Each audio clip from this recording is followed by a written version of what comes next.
Hi and welcome to Skinfinity. I'm Dr. Jayashree Sharad, your skin expert for today.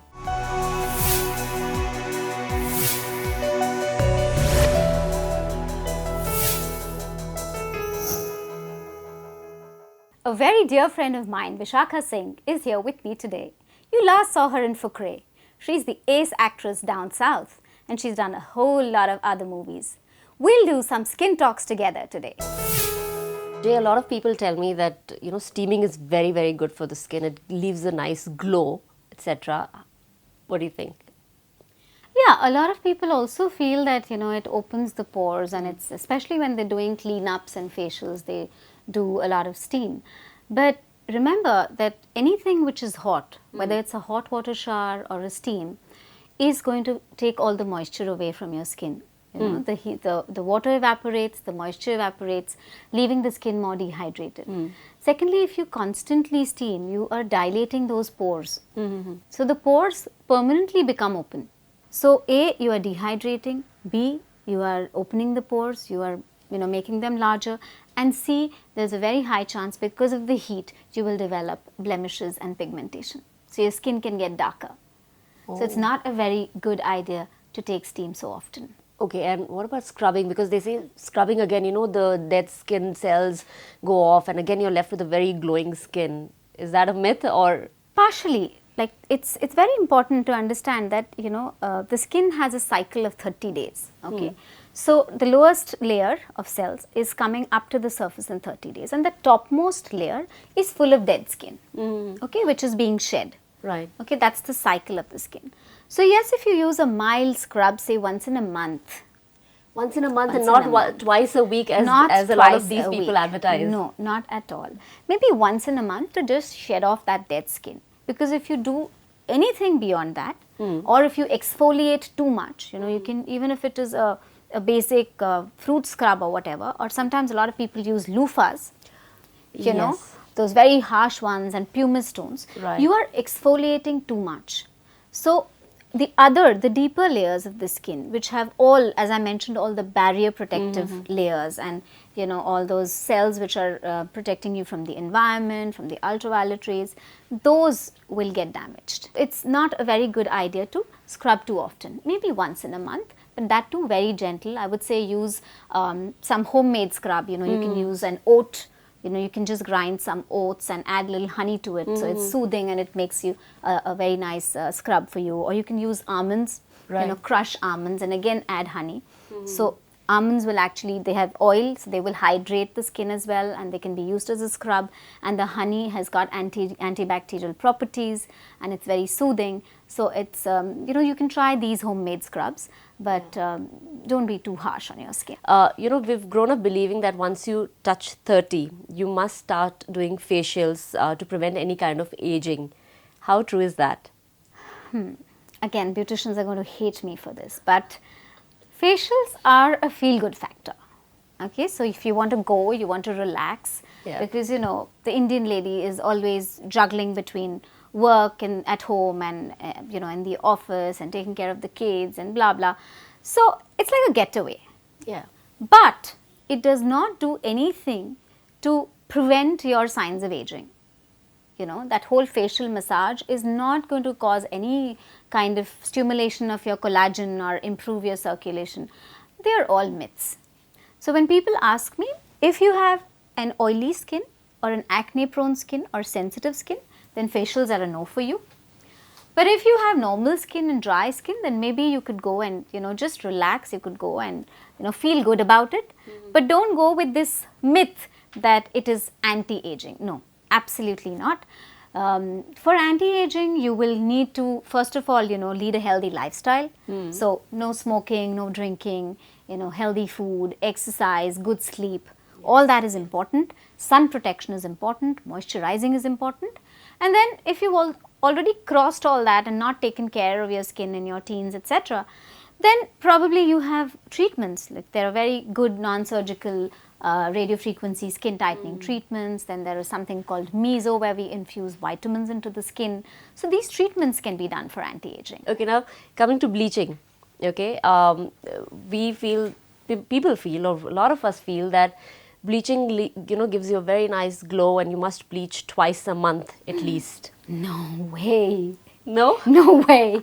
Bleach is full of chemicals and harsh chemicals, right? Why do you do a bleach? Just to basically, a bleach is done to get rid of the dark hair. Yeah, you try to match You these. try to match your hair color with the skin tone. So you'd rather opt for a laser hair removal and get rid of your hair. Yeah. Now, that's fun. That's the best option actually, because if you go ahead with waxing and threading and stuff, you may end up with acne and whiteheads and all that stuff. So you do that, or you probably bleach once in about 6 to 8 weeks. Okay. Now, Jay, tell me, I used to oil my hair a lot while growing up, and my grandmother used to say, the more you oil your hair, the longer hair you'll get. How true is that? Healthier hair, sorry. Longer hair? No, definitely not. But healthier hair, yes. Oil is one of the best conditioners. It's a very good conditioner. So in the good old days when, there was, people didn't know about conditioners. So that's when all our dadis and nannies used to say, oil your hair. Right. Okay. So that basically protects your hair shaft. But this whole thing about oil nourishing your scalp and roots and increasing your hair growth or making your hair longer is all a big myth. That's a myth. So oil doesn't do anything but condition. And in today's day and age, when you are already using a conditioner, if you don't like oil, you might pretty well not use oil on your scalp. Then when we come to shampooing, a lot of people believe that excessive shampooing is bad for the hair. You may have a bath daily, but you can't shampoo your hair daily. It depends on the type of scalp that you have. So if you have oily scalp, then you could actually probably shampoo every day. Use a mild shampoo, use something like a baby shampoo, but you have to wash every day, because otherwise the sweat will accumulate, the dust and the grime, and that will lead to more of those little boils and hair fall. So that will actually increase your hair fall. So if you have an oily scalp, you can pretty much shampoo every day. If you have dry scalp, then probably alternate day. And if you have a normal scalp, then 2 to 3 times in a week is enough. So that's how it should be. Okay, and when it comes to conditioning, people believe that, when you apply conditioner from root to tip, it leads to very healthy hair and very, soft and shiny hair. How true is that? So conditioners, again, there is a way to apply conditioners, okay. First of all, when you shampoo your hair, you should be using normal water, okay, and wash your hair. Don't use hot water because you don't want to again dehydrate your hair. Once you've done with your shampoo, you use warm water, okay, like one rinse of warm water. That will open up all the cuticles. Then you apply your conditioner. Don't apply the conditioner on the root. The conditioner has got certain chemicals which may make the root a little weak. So you actually apply it on the hair shaft, okay, once the cuticle is opened up, and then just let it sink in for a while. It gets absorbed into the hair, okay, and then it does its conditioning. Then you use cold water to rinse that off. All right. Okay. So you nicely put it on the hair. Don't go to the tip. This is how you do it. And once you've done it, left it, rinse it in cold water. What happens is, once the entire conditioner is gone, the cold water will help in closing the cuticles.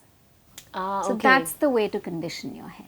People believe the more often you get your haircut done, the longer your hair will, and the faster your hair will grow. That's another big myth. That's not true. Absolutely no. If you have split ends, yes, you can cut your hair, and get rid of the split ends, because that's the only way to get rid of split ends. But longer hair, healthier hair happens when you eat healthy. Okay, your hair are made up of iron, proteins, vitamins, Correct. Calcium. So you need to supplement all that, and you need to eat healthy. And if any of these ingredients are missing, then you begin to lose hair, you have scanty hair, and the hair doesn't grow long. So a good healthy diet, which is very rich in proteins, little biotin supplements, iron supplements. So a lot of, you can say leaves and beetroot and dates, milk, dairy, soya, these are the products, fish, chicken, egg whites for the non-vegetarians, which will help your hair grow thicker and longer. Jay, thanks a lot for busting all these myths, and I'm sure everybody has learned a lot today. For all the viewers who are not as lucky as I am to have Dr. Jay as your best friend, I would suggest you get a copy of Dr. Jayashree's Skin Talks. I'm so proud of her because the book also has a foreword by Shri Amitabh Bachchan, our favorite hero. And the best thing about this book is Jayashree not only talks about skin and skin care, she also shares anecdotes and a lot of her secrets to good skin, and I'm sure it'll be handy. Do not forget to subscribe to Skinfinity. Post your comments here, and you can also tweet to me. My handle is @Jayashree Sharad. Thank you so much.